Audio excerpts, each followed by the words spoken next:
আসসালামু আলাইকুম, সবাই কেমন আছেন? আশা করি ভালো আছেন।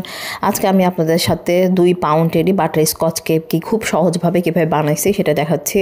প্রথমে আমি 1 কাপ ময়দা নিলাম, 1 টেবিল চামচ হচ্ছে বেকিং পাউডার, 1 টেবিল চামচের মানে 1 টেবিল চামচ বেকিং পাউডার, 1 টি চামচ বেকিং সোডা আর হচ্ছে 1 চা চামচ হচ্ছে কর্নফ্লাওয়ার। কর্নফ্লাওয়ারটা অবশ্যই দেওয়ার চেষ্টা করবেন। আমি সবসময় কর্নফ্লাওয়ার দিই, আমার কেকটা মাশাআল্লাহ দিলে অনেক সফট হয়। আর এদিকে আমি এটা সবগুলো চেলে একটা বক্সে রেখে দিলাম। আর হচ্ছে 4টা ডিম ভেঙে 4টা ডিমের কুসুম নিচ্ছি। 4টা ডিমের কুসুম যখন হালকা ফোমের মতো হবে তখন আমি হচ্ছে 1 কাপ ময়দা দিব, 1 কাপ চিনি দিব। হাফ কাপ হচ্ছে 1 কাপ ময়দার জন্য আপনার হচ্ছে 1/4 কাপ চিনি লাগবে। আমি 1/4 কাপ চিনি দিচ্ছি।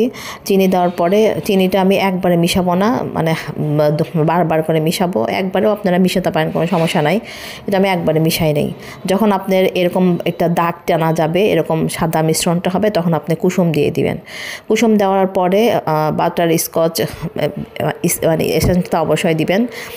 ইমালশনটা দিতে হবে, কারণ বাটার স্কচ ইমালশন না দিলে মজা লাগবে না। ইমালশনটা অবশ্যই দেওয়ার চেষ্টা করবেন। তারপরে যেটা ময়দাটা বক্সে রেখেছিলাম ঢেকে, ওইটা আমি হচ্ছে অল্প অল্প করে দিচ্ছি। এখানে আমি কিন্তু ভ্যানিলা এসেন্স দিই নেই, শুধু ইমালশনটাই দিয়েছি, বাটার স্কচ ইমালশনটা দিয়েছি। আর যদি আপনারা ইমালশনটা না থাকে বাসায়, তাহলে হচ্ছে আপনার যে কোনো একটা এসেন্স দিবেন আর ভ্যানিলা এসেন্স দিবেন। ভ্যানিলা এসেন্সের সঙ্গে যে কোনো একটা এসেন্স বলতে স্ট্রবেরি এসেন্স থাকে, লেমন এসেন্স থাকে, যে কোনো একটা এসেন্স দিয়ে দিবেন।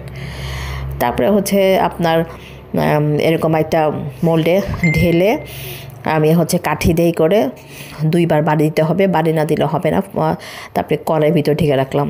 এদিকে একটা কড়াই আমি চিনি নিয়েছি, চিনির ভিতরে আর এই পাশে চুলাতে দেখেন আমার কেকটা মাশাআল্লাহ দিলে কত সুন্দর হয়েছে, এবং কেকটা ফুলেছেও, এমনভাবে ফুলেছে যে ঢাকনার সাথে লেগে গেছে। এই দেখেন কাঠিটা বের করছে, একদম হয়ে গেছে।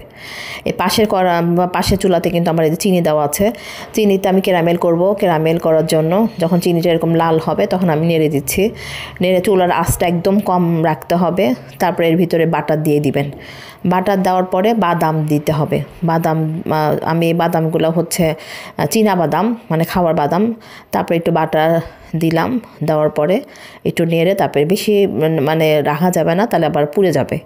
তা প্লেটে হচ্ছে আমি নামিয়ে ফেলতে, প্লেটে অবশ্যই তেল দিয়ে নেবেন, তাহলে খুব তাড়াতাড়ি উঠে যাবে।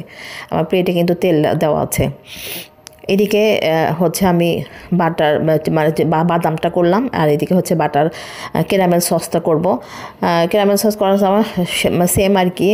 এখানে আমি হচ্ছে চিনি দিলাম, তারপরে 1 কাপ গরম পানি দিলাম।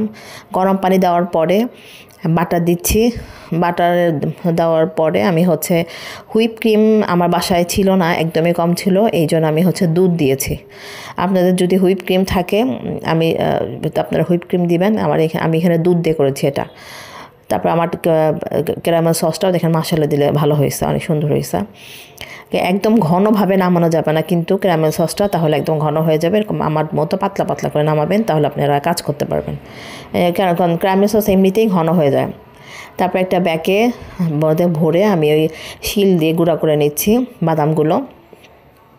এখন এই বাদামগুলো দিয়ে প্রথমে আমি কেক দিব। কেকটা হচ্ছে দেখেন মাশাআল্লাহ দিলে কেকটা কত সফট হয়েছে যে আমি কাটতে পারছিলাম না, ছিঁড়ে ছিল। তারপরে হচ্ছে মানে কেক দেওয়ার পরে তারপরে হচ্ছে আমি এর ভিতরে সিরাপ দিয়েছি, চিনি সিরাপ। তারপরে হচ্ছে হুইপ ক্রিম দিলাম। হুইপ ক্রিম দেওয়ার পরে আবার ক্যারামেল সস দিলাম। তারপরে হচ্ছে বাটারটা দিলাম। এরপরে বাদাম এটা দিয়েছি। এভাবে আমি সম্পূর্ণ কেকটা বেক করে নিয়েছি। তারপরে আপনার ডিজাইন পছন্দ মতো করবেন, করে দেখেন। আমি এটা 2 লেয়ারে করেছিলাম, 3 লেয়ার হচ্ছিল না, একদম সফট হয়েছে যে ভেঙে যাচ্ছিল, এটা 2 লেয়ার করেছি। এভাবে আপনারা বাসায় খুব সহজেই বাটার স্কচ কেক বানাবেন, বানায় খাবেন, নিজেও খাবেন, বাসার বাচ্চাদের সহ সবাইকে মিলে খাওয়াবেন।